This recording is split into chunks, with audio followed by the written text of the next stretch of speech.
You're listening to Relaks Radio with Jorge Shaft on The Happening.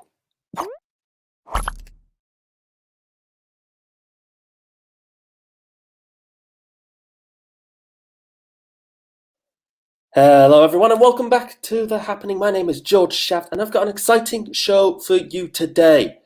I'm going to be talking about a big lawsuit, or rather an avoided lawsuit with Johnson&Johnson, 38,000 people about talcum powder.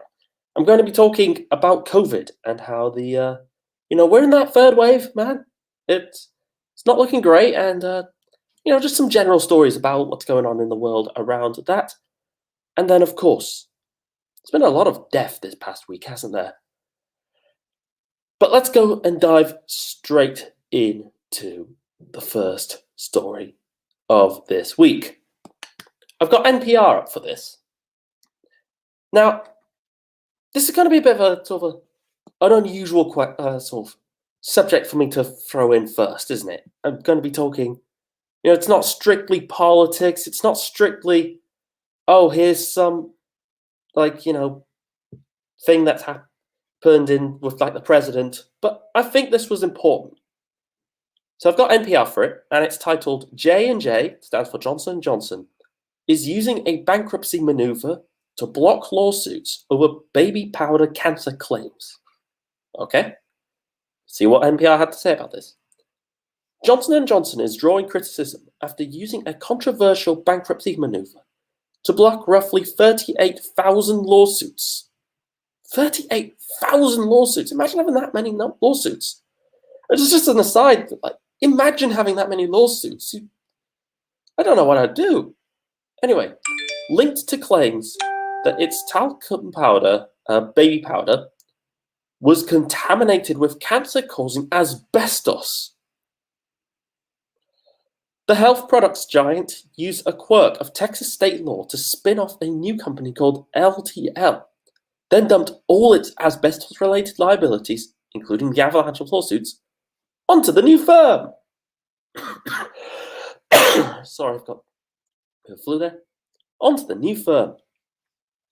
LTL filed for bankruptcy last week in a federal court in Charlotte, North Carolina, a move designed to sharply limit efforts to recover damages for those who say they were harmed by J&J's baby powder. Johnson&Johnson doesn't have this liability anymore. They pulled it all into the company they created just to file for bankruptcy, said Lindsay Simon, a bankruptcy expert at the University of Georgia School of Law. As a result, Simon said, customers can't recover damages against a big solvent company. They have to recover against this smaller fictional company created by Johnson&Johnson. Just a moment.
Hello and welcome back to The Happening. My name is George Shaft, and sorry about that. There was a reason I was on sick leave last week. Bit of a flu, and but don't worry, I've got Strepsil now. Should be all good. Anyway, where were we? Johnson&Johnson has just done a dirty little maneuver for avoiding lawsuits. Just before the coughing fit started, I was reading not reading, but I was relaying the NPR article describing how Johnson&Johnson, what they did was they had like 38,000 lawsuits because the talcum powder had asbestos in it, which I thought only existed underneath 1950s kitchen sinks. But nope, turns out it's in talcum powder too now. It's like, I almost think of it as like some kind of sick advert, like, it's like, oh yeah, go and have asbestos. Now for your baby too. I don't think it really needs to be said that the sort of legal maneuver that Johnson&Johnson has done is despicable. 38,000 people. 38,000 lawsuits. All saying something along the line. Like there's slight differences between them. But basically all of them are saying, hey, I was using your talcum powder for my baby, and then my baby started getting sick or had cancer or something went wrong because it had asbestos in it. You know, the quintessential, oh yeah, I'm the bad guy. I do horrible things happen to babies with my things. All that. And then Johnson&Johnson just creates this fictional new company, shifts all of the assets, all of the damages that could be possibly paid, with this whole asbestos thing, onto this new fictional company, and then this fictional company, of course, automatically files for bankruptcy because it has 38,000 lawsuits and no savings whatsoever to pay any of them for. It's despicable. Like, genuinely, completely despicable. And the worst part of this all is, of course, that this is the company Johnson&Johnson, which is a giant pharmaceutical and health products company. I mean, think about it. One of the vaccines for COVID, and I know there's going to be a certain type of person who listens to Relaks Radio who is going to be sort of braying at the bit at this sort of statement, but, Johnson&Johnson makes a COVID vaccine. If that COVID vaccine has something, it turns out, wrong with it, if it has some kind of, detrimental effect, that's the sort of thing we would need to know, first of all. And then second of all, once we did know about it, it's the sort of thing that you'd want compensation for. It's the sort of thing that you would want, to have be resolved. Imagine if somebody, goes and takes the Johnson&Johnson vaccine, thinks they're safe now from COVID, even though the science says, it's like a helmet. It's not 100% of the time, but, whatever. But still gets sick of COVID and, almost dies. All right? And then emerges that actually, behind the scenes, the Johnson&Johnson vaccine was actually, way, way, way less effective than, say the Pfizer or AstraZeneca or whatever. And, it was actually all fake and they'd muddled through all sorts of things. So I'm like, the people who'd had that vaccine should be entitled for compensation. But now we know that they probably wouldn't, because the company will just go, oh no, all these people are angry about, rightfully so, because we sold them poisonous stuff to their, for their health. But no, never mind. Now it's all shunted onto a new company that will just take all the flack. It will cease to exist within 5 seconds. But then nobody will get any compensation whatsoever because it's now a bankrupt company that is fictional, that magically has all of the blame. I wish I really had a strong solution to this in my mind. I mean, obviously you could go for a sort of revolutionary, overthrow capitalism and then this will never happen type solution. But even if you did go for a kind of that, you'd still have this same problem, the same innovation. It's going to make it quite hard, I think, in future to really deal with companies, large organizations, private entities in a sane, rational way. There's all sorts of, there's been all sorts of ways, particularly in this past year now, where the private sector, especially in the United States, but also elsewhere, have been really pushing to make it harder and harder and harder to go after them in the law sphere. I talked a few weeks ago, for example, about Stephen Donziger, a human rights lawyer who managed to sue Chevron for their disgusting polluting habits in Ecuador. Was litigating on behalf of indigenous people, and now they've sentenced him. Well, just a few weeks ago, they sentenced him to 6 months in prison after Chevron bought the lawyer, bought the lawyers, bought the prosecutors, and bought the judge. Oh, and then had the second judge. Oh, and it also turns out they were funding the Federalist Society, which is like this conservative consortium of judges and lawyers in the United States. And so they all know that their social club is funded by Chevron. So, they're not going to be willing to do anything about it. A corporate prosecution in every single sort of sense of the word. And now we see this trend continuing. More and more and more, it's becoming harder and harder and harder to hold the private sector to account. Governments in a lot of places have been cutting regulations. I think, in Britain, we recently just had a big sort of bonfire of cutting regulations for businesses, and that was the whole basis of Brexit. Was we're going to leave the EU because the EU has got all these rules for companies, and we want to get rid of them.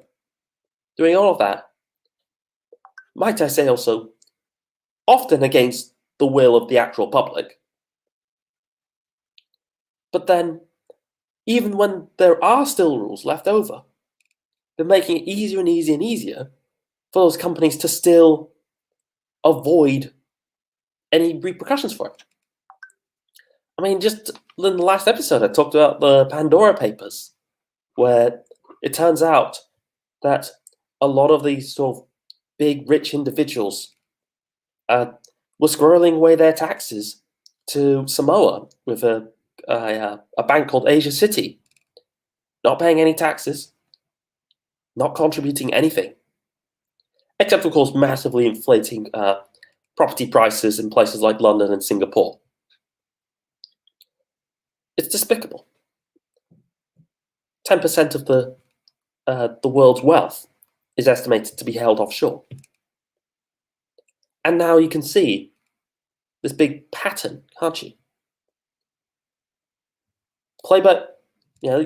There's the classic saying, privatize the successes, the gains, socialize the losses, and then now we know rewrite the rules or skirt around the rules for those few times when, and print yourself a get out of jail free card for the few times you actually do something like that so horrifically disgusting that government would never get rid of it.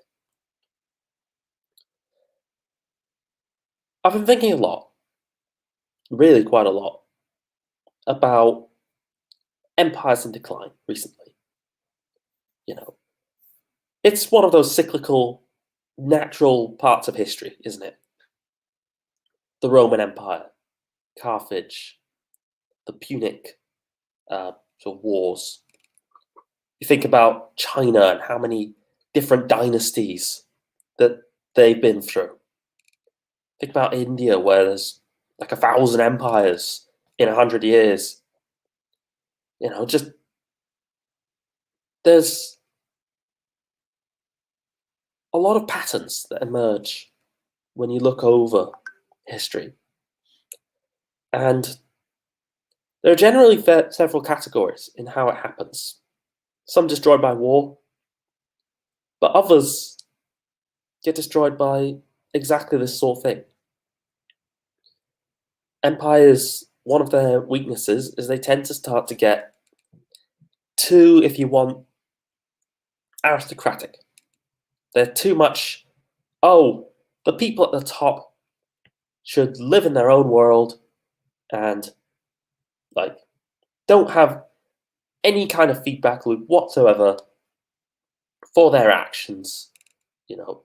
They can live in La La Land and nobody's going to care, right? The examples of this are too numerous. The late Roman Empire, for example, where in the south of France, the local nobility basically refused to do anything about the barbarian hordes, well, the Franks, because they just couldn't believe that, these uncouth, barbarians, they'll never beat us. It's impossible. Think about India, where when the Mughals invaded, so the Muslim invasion of India, the Indian rulers spent huge time and effort building monuments to the gods instead of funding armies, because praying to the gods to bless their victory was more important, to their kind of cloistered up, isolated minds than actually winning the victory. And I really worry about these kinds of stories. A big company like Johnson&Johnson avoiding any kind of responsibility whatsoever for distributing cancer-causing talcum powder. It's not a good place to be on. I want off this railway. Mr. Bones, I want this ride to end. But what do you think? Let me know in the comments. Once again, sorry for having the coughing fit, but I have a strepsil. All is well. And I'll catch you all again very, very soon. Only after these other people have a chat.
Hello, everyone, and welcome back to The Happening. My name is George Shaft, and I'm just talking about how Johnson&Johnson used basically legal uh, legal magic to avoid 38,000 lawsuits for having talcum powder with asbestos in it.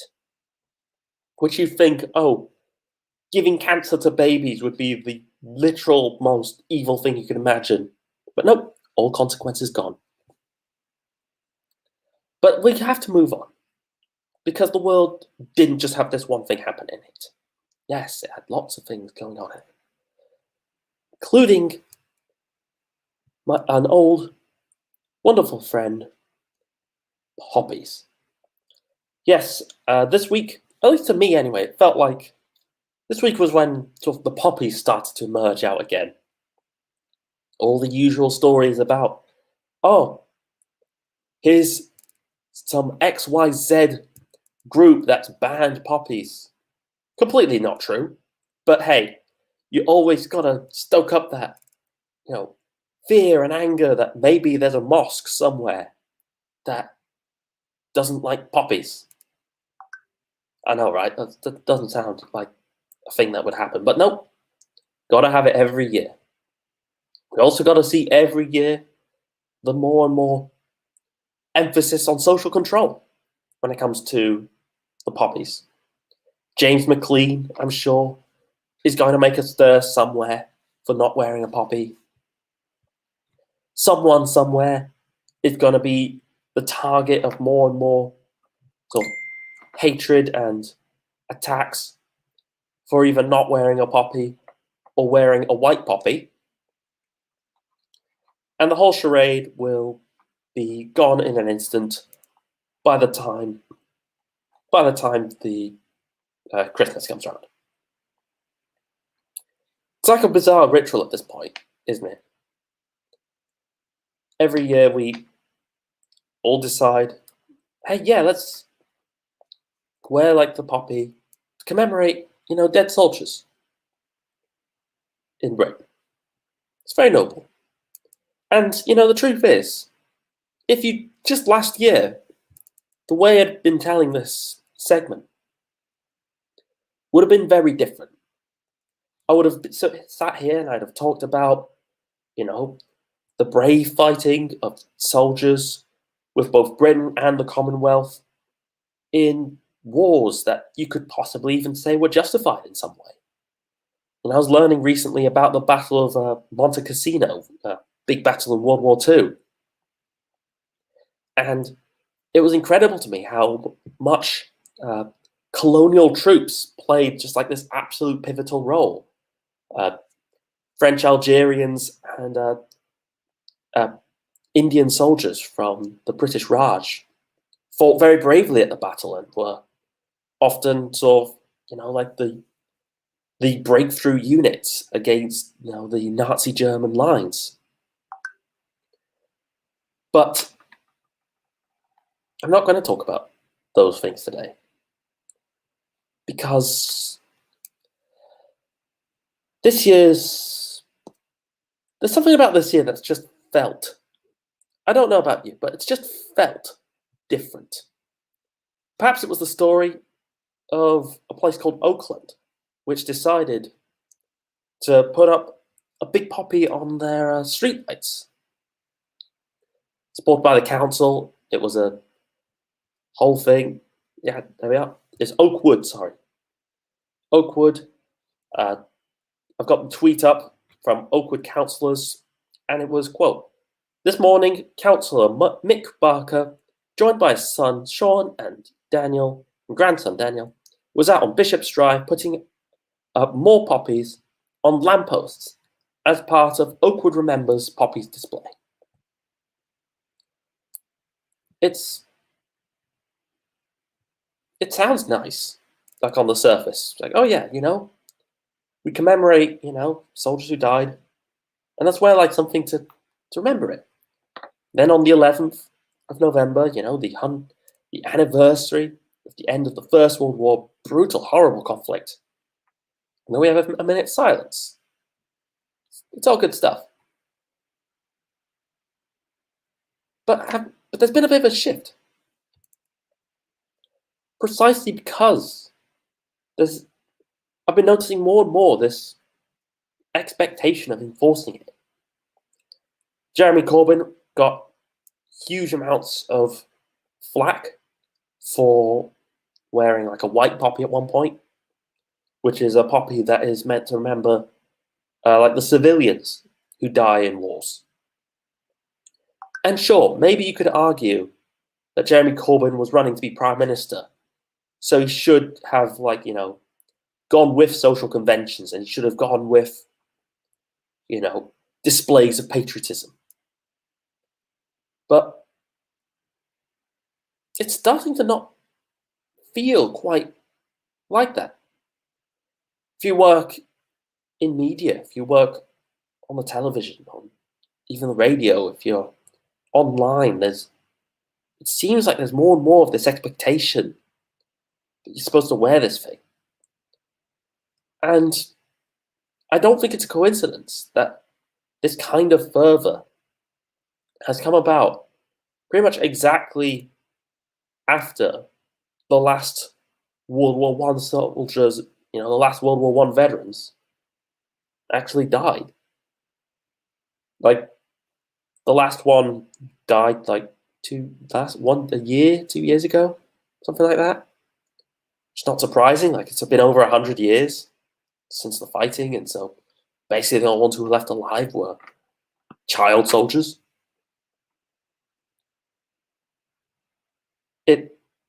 The deaths of the generation that were actually participating in the war is a common precursor before a kind of a mythology around it. I think about how just before the First World War, in fact, the German kind of national spirit was all about, oh, this is going to be like the Austro-Prussian War, where Prussia beat up the Austrians, in the 1860s. It was all great. It was a long time ago, and we just stormed through everything, and it was a great national pride moment. Even though the truth of it was much less glamorous. Lots of people died. It was Silesia, which became part of Germany, was devastated in that war. And I really wonder if the same is happening with the poppy. If perhaps, to go for the most extreme, the most right there part of my thoughts here, if perhaps one day a fascist government of Britain will be flying over Parliament the British Union Jack, but with a poppy in the middle. So I don't know what I'm going to do about this year. I actually have a couple of old poppies like this one here, so hey, now you can declare me safe. But I keep it because it's the 100 years one, from 1918 to 2018. I was in Canterbury at the time. Except I lie. I was in Luxembourg at the time. But I still got one. It kind of felt like the right thing to do. I wonder if it's not going to be the right thing to do anymore at some point. And I wonder if we as a country are ready to come to terms with that, if it ever comes round. Whatever you think, you can let me know. Yes, there are comments. And I always read the comments. I like reading comments. And I also like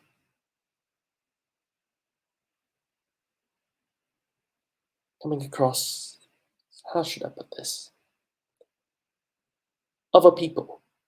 Yes. Other people with strange and wonderful ideas about how the world works, about what to think, what to say. Let's see what they have to say. I'll catch you all again very, very soon.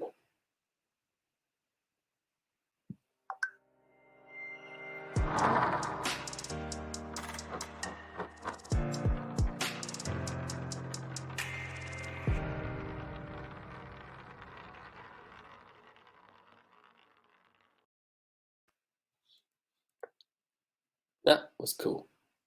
But here's the real ad.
Hello everyone and welcome back to The Happening. My name is Jorge Shaft and I was talking about all sorts of different things so far this week. I was talking, of course, about the Johnson&Johnson avoiding a massive lawsuit, 38,000 lawsuits, all poofed into magic thin air by shunting all the assets onto a fake company that won't be able to pay anything because it's bankrupt and is a fake company. I also talked about the poppies and how that was not so much any one story. That was more kind of a general sense of anxiety. I worry about whether it might become a tool of social control in some way. I think there are some signs here and there that it started to come that way. I know I've probably burned every bridge now that ever exists now in this segment. But hey, don't worry, because there's more. Coronavirus hasn't ceased to exist. And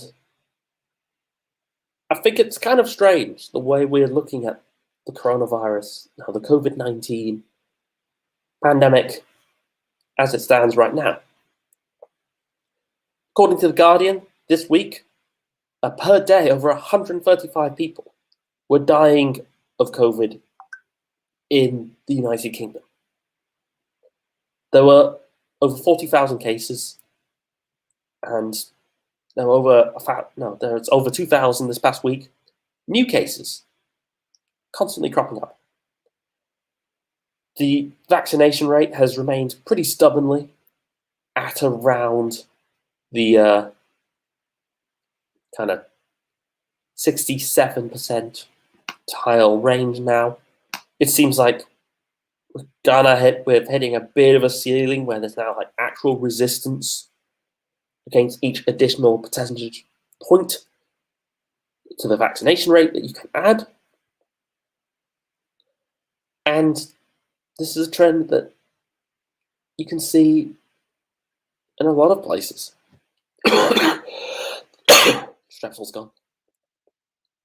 In the United States, for example, the latest one they've been talking about are some of the sort of what you'd call the flyover states. Idaho, for example, crushing coronavirus wave, masses of deaths. And then on the economy, there's the effects are continuing to be devastating. Millions still unemployed. You'd think that with all the headlines about there being like a labor shortage, that would be the case. Actually, the opposite's happening. There's been a massive, uh, what they're calling, sort of a quitting crisis. Lots of people quitting their jobs, both because of the welfare payments, but also because I suspect all these stories about, oh, there's this job shortage, and oh, look at all these like companies and restaurants that want to hire people. Yet, where's like, where are those jobs? The only exception seems to be uh, in very specific fields, mostly around Brexit screw-ups. HGV drivers, for example, which the Brexiters keep insisting is a worldwide phenomenon, yet it's only in Britain where we use cardboard cutouts to put in place of where fresh fruit and vegetables should be. An actual story this past week that some supermarkets are doing now. Or professional sort of slaughterers. This week there was a huge story about millions of pigs basically just being mass slaughtered because farmers were not able to support them. And then there was this huge problem with how the hell do we get people to, humanely actually slaughter these pigs? Because guess what? A lot of those specialists were coming in from Europe. And now they're not.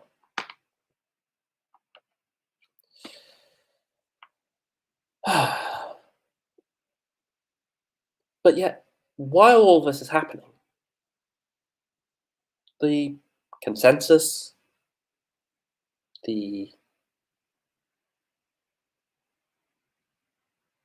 way we approach it, the way we pretend and live our lives, is that it's not happening.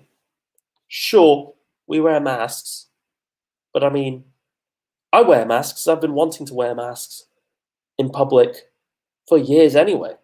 I lived in Asia for a while, and it was the best thing. It was one of the best things about living there. Wearing like the little gas mask to keep all the pollution out. It felt like super anonymous. It's good fun. We also see, the hand sanitizers, the entrances of, businesses. But how much of it is really worth it? I mean, I use the hand sanitizers, sure. I like using hand sanitizers, and I used to carry them in my pocket. But who else? I'm fully cognizant of being a weirdo. But yet, who else? And the thing about this that's pretty sad is the fact that with all these people dying, with all this massive,